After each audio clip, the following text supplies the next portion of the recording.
नमस्कार बच्चों, कैसे हो आप सभी। मैं आशा करता हूं कि आप लोग बहुत ही अच्छे होंगे, स्वस्थ होंगे और आप सबकी पढ़ाई भी बहुत ही अच्छी चल रही होगी। तो दोस्तों, आज के क्लास में हम लोग पढ़ने वाले हैं क्लास 12th इंग्लिश का 20 मोस्ट इंपोर्टेंट ऑब्जेक्टिव क्वेश्चन। ये 20 ऑब्जेक्टिव आपके बोर्ड एग्जाम के दृष्टिकोण से बहुत ही ज्यादा इंपॉर्टेंट है। तो प्यारे बच्चों, आज के क्लास को आप सभी ध्यान से देखिएगा और इस 20 ऑब्जेक्टिव को आप लोग अच्छे से याद कर लीजिएगा, क्योंकि इस प्रकार के प्रश्न आपके बोर्ड एग्जाम के लिए बहुत ही ज्यादा इंपॉर्टेंट होता है। ओके, तो चलिए फिर क्लास को स्टार्ट करते हैं। सारे बच्चे क्लास को लास्ट तक देखिएगा और सारे प्रश्नों को याद करते चलिएगा। देखिए, फर्स्ट नंबर सवाल ये रहा आपके सामने। सभी बच्चे आंसर भी लगाते चलिए, देखते हैं कौन से बच्चे हैं जो कितना सही कर पाते हैं इस 20 ऑब्जेक्टिव में। देखिए, पहला नंबर सवाल क्या कर रहा है, my experiment with truth is written by, यानी कि सत्य के साथ मेरे प्रयोग जो है उसके लेखक कौन है, ये इसको किसने लिखा है। क्या वो अब्दुल कलाम आजाद है, जवाहरलाल नेहरू है, सरदार पटेल है या फिर महात्मा गांधी है। किसने लिखा है बताओ सभी बच्चे फटाफट से। तो मैं बता दूं, माई एक्सपेरिमेंट विथ ट्रूथ जो रचना है ये लिखा गया महात्मा गांधी के द्वारा, जो कि ऑप्शन नंबर डी में दिया गया। बिल्कुल राइट आंसर हो जाएगा, ऑप्शन नंबर डी लगा लो आप लोग तो सही हो जाएगा। ओके, चलिए दूसरा नंबर सवाल की ओर बढ़ते हैं। ये रहा आपके सामने, इसका सही जवाब बताओ सभी बच्चे। गांधी जी वेंट टू चंपारण इन, यानी कि गांधी जी चंपारण कब गए थे बता दो आप लोग फटाफट से। 1917 में, 1916 में, 1918 में या फिर 1915 में। बता दो फटाफट से। टू का करेक्ट आंसर। ये आए थे अप्रैल अप्रैल 1917 में आए थे। कब? वो अप्रैल 1917 में आए थे। तो कौन सा ऑप्शन में लगाओगे आप लोग? तो option number A correct answer हो जाएगा। टू का ये जितने भी बच्चे लगा रहे हो उसका सही जवाब हो जाएगा। ओके, चलिए दूसरा नंबर सवाल, तीसरा देखिए ये रहा आपके सामने। इसका राइट आंसर सभी बच्चे बताएंगे।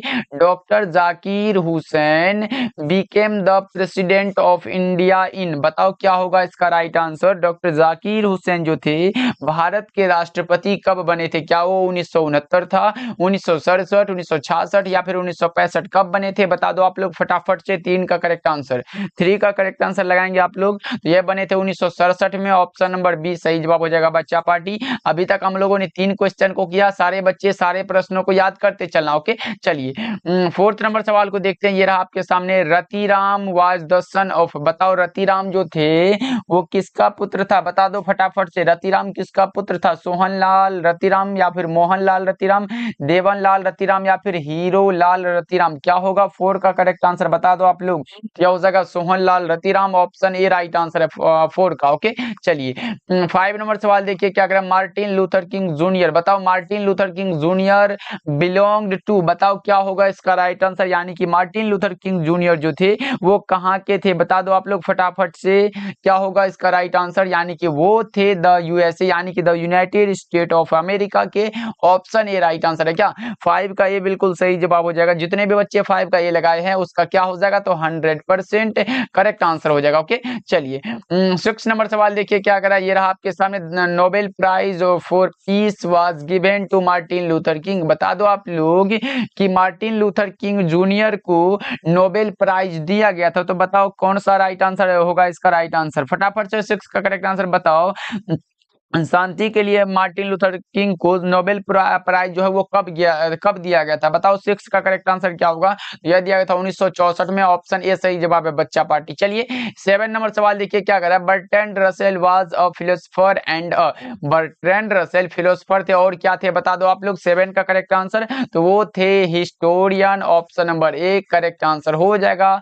याद रखना बच्चा पार्टी, साइंटिस्ट, जियोलॉजिस्ट, पॉलिटिशियन ये सब नहीं होगा। ओके, चलिए 8 नंबर सवाल की ओर बढ़ते। ये रहा आपके सामने, इसका राइट आंसर बताओ। इसमें पूछा गया चूज द करेक्ट प्रीपोजिशन, यानी कि this material is different dot dot dot, इसमें दैट लगा हुआ है। चूज द करेक्ट प्रीपोजिशन, कौन सा होगा? टू होगा, विद होगा, एट होगा या फिर फ्रॉम होगा? कौन सा होगा बताओ? 8 का करेक्ट आंसर, तो इसमें फ्रॉम होगा, यानी कि the material is different from that, option number D बिल्कुल करेक्ट आंसर। ओके, चलिए 9 नंबर सवाल को देखिए। ये रहा आपके सामने, सामने, इसका राइट आंसर बताओ आप लोग। He is capable dot dot dot doing this work.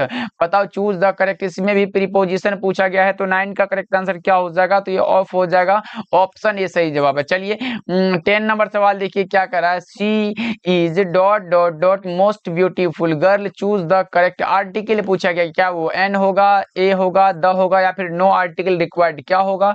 10 का सही जवाब बता दो आप लोग फटाफट से। इसमें द होगा, she is the most beautiful girl, option C बिल्कुल करेक्ट आंसर है। चलिए 11 नंबर सवाल देखिए क्या करें, choose the correct spelling. Spelling पूछा गया भाई, बहुत ही आसान है। विटामिन कैसे होता है, क्या ये सही है, ये सही है, ये है या फिर कौन सा है। अच्छे से ऑप्शन को पढ़ो फिर आंसर लगाना। तो 11 का कौन सा लगाओगे आप लोग, तो विटामिन VITAMIN होता है। तो देखो कौन सा VIT, ये तो गलत है, VITI ये भी गलत है, VITAMIN ऑप्शन सी लग रहा है सही जवाब, ऑप्शन सी बिल्कुल करेक्ट आंसर हो जाएगा। चलिए 12 नंबर सवाल देखिए, choose the correct spelled word, ये भी स्पेलिंग वाला है तो इंटेलिजेंट कौन सा होगा, INTELLIGENT। 12 का correct answer option number A correct answer है। देखो देखते हो तो ऑप्शन नंबर यही दिखाई दे रहा है सही जवाब, ये गलत है, ये भी गलत है और ये भी गलत है। चलिए 13 नंबर सवाल को देखिए, ये रहा आपके सामने, milk and vegetable, choose the correct syntax, यानी कि वो सब्जेक्ट वर्ब एग्रीमेंट से ये क्वेश्चन दिया गया है, वहां से भी एक दो क्वेश्चन आपके बोर्ड एग्जाम में भी पूछे जाते हैं, इसलिए सब्जेक्ट वर्ब एग्रीमेंट को अच्छे से पढ़ लेना, बहुत ही आसान है। ओके, तो इसका राइट आंसर बता दो। 13 का करेक्ट आंसर क्या होगा, सी यानी कि मिल्क एंड वेजिटेबल, इज होगा, यहाँ पे इज लगा देना, good for health, option number A correct answer हो जाएगा। चलिए अगले प्रश्न की ओर बढ़ते हैं, ये रहा आपके सामने, you and I good friend, you and I क्या होगा, इसका 14 का करेक्ट आंसर बता दो।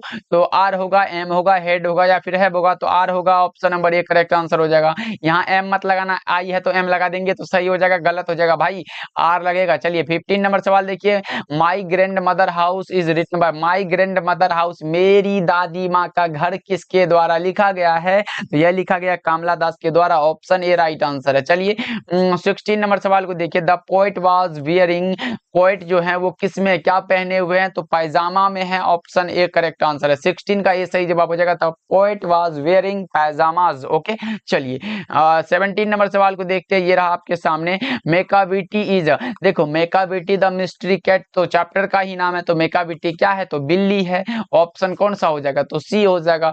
याद रखिएगा आप लोग 17 का जो करेक्ट आंसर है वो हो जाएगा option number C, Macavity the mystery cat T S Eliot के द्वारा लिखा गया। चलिए 18 नंबर सवाल देखिए, ये रहा आपके सामने, John Donne is of dot dot dot poet, John Donne जो है वो कैसे कवि है, क्या वो नेचर कवि है, मेटाफिजिकल है, कैवेलियर है या फिर रोमांटिक है, कैसे हैं बता दो। 18 का करेक्ट आंसर, 18 का सभी बच्चे बता दो, तो ये आध्यात्मिक कवि है जिसको हम लोग अंग्रेजी में मेटाफिजिकल बोलते हैं, मेटाफिजिकल पोएट हैं, कौन से, तो जॉन डन साहब। चलिए 19 नंबर सवाल देखिए, leaves of grass, leaves of grass जो है ये पब्लिश्ड इन, कब प्रकाशित कब किया गया था, ये बता दो आप लोग। 19 का करेक्ट आंसर वोल्ट विटमन के द्वारा लिखा गया और ये प्रकाशित हुआ था 1855 में, ऑप्शन नंबर बी आपका सही जवाब हो जाएगा।